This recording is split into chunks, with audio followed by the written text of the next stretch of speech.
I asked a stranger, "Could you take a photo of me?" He nodded? He nodded and took my phone, my shoes for 10 straight seconds.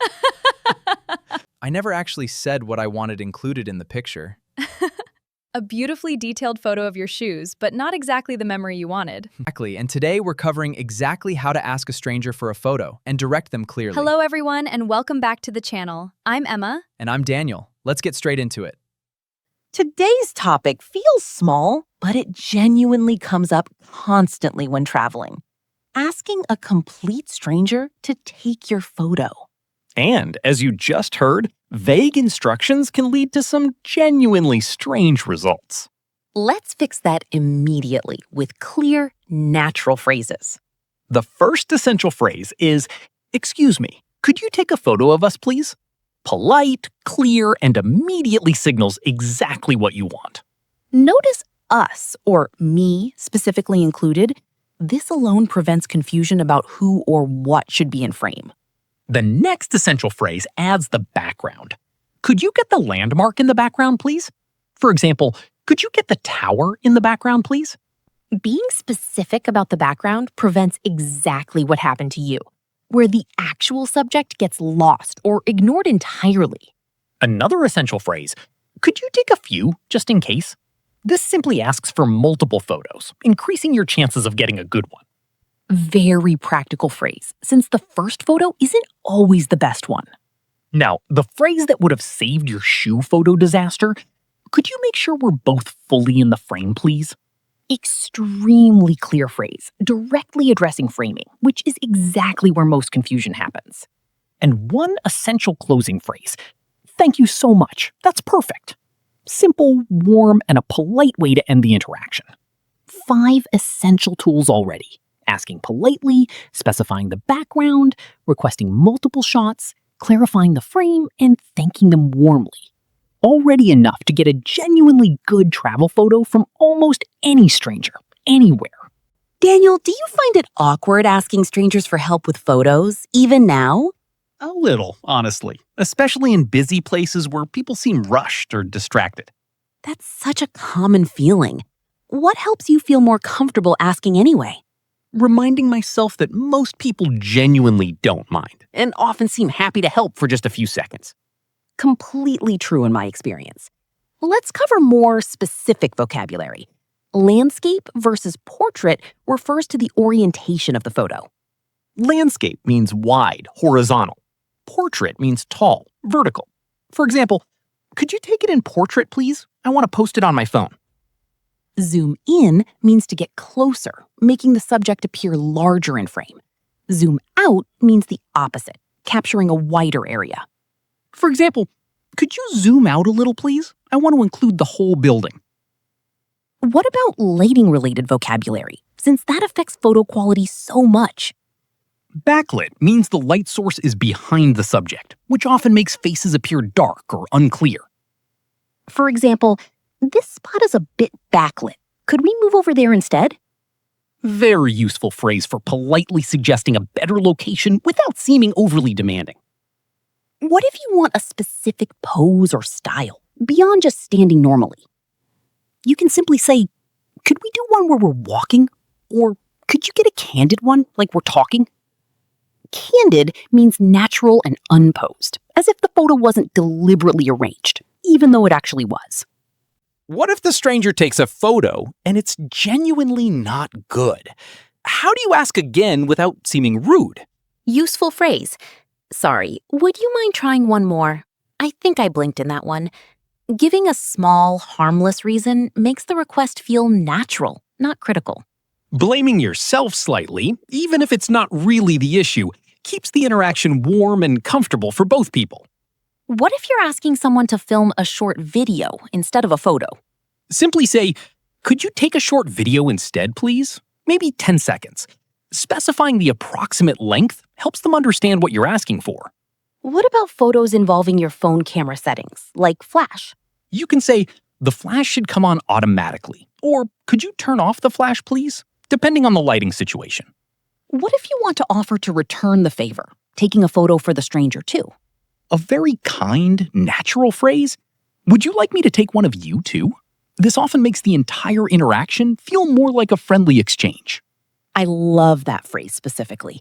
It transforms a one-sided request into a genuinely mutual, pleasant moment between two strangers.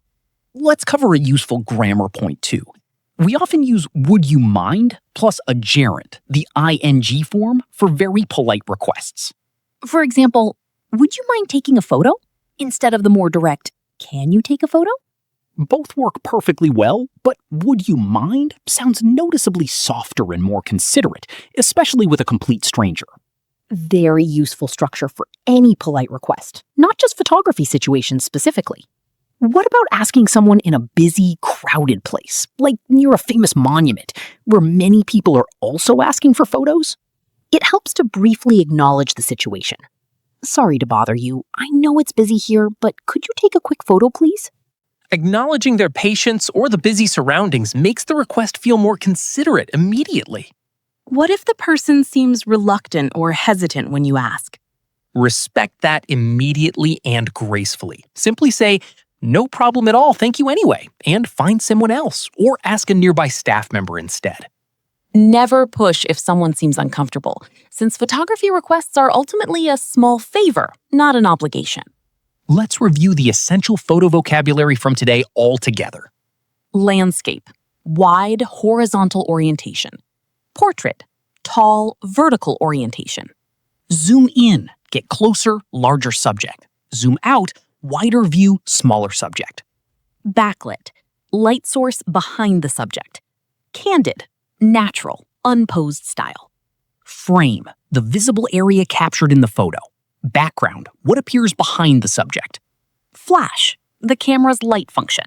And blink, closing your eyes briefly, often ruining a photo.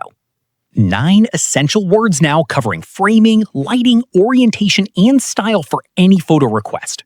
Practice saying, "Could you get us in the frame, please?" today, just to build comfort with one of the most useful phrases. Daniel, tell us the full story about the shoe photo disaster.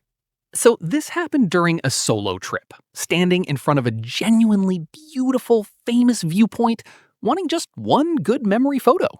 A completely reasonable, simple goal.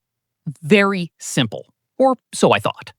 I approached a friendly-looking stranger, handed over my phone, and said, "Could you take a photo of me?" while gesturing vaguely toward myself and the view. Somewhat unclear instructions looking back. Extremely unclear, apparently.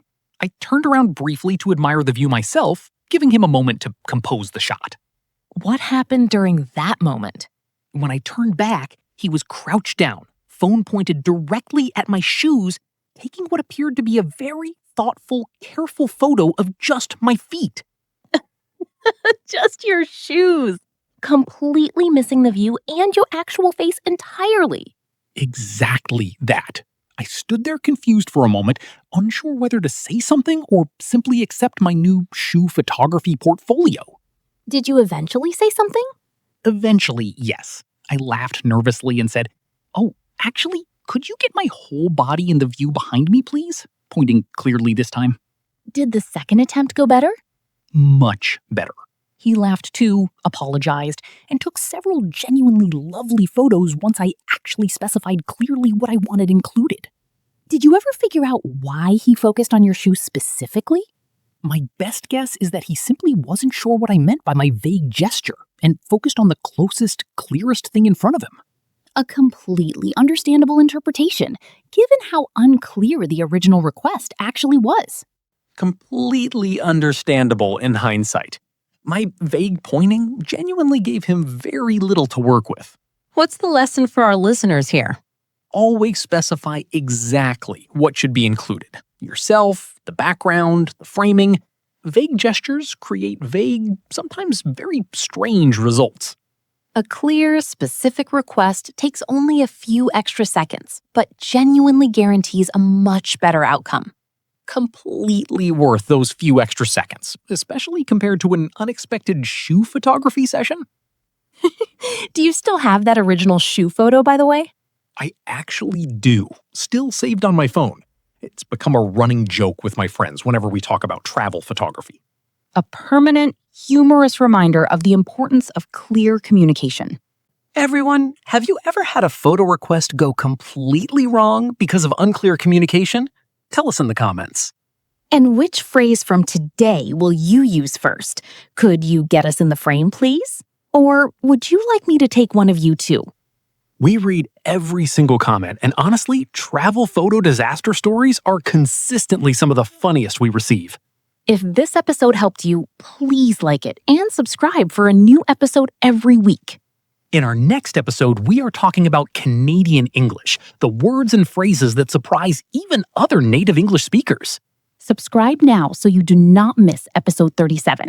Take care, everyone, and always specify exactly what should be in the frame. Especially your face, not just your shoes. Exactly. Bye, everyone.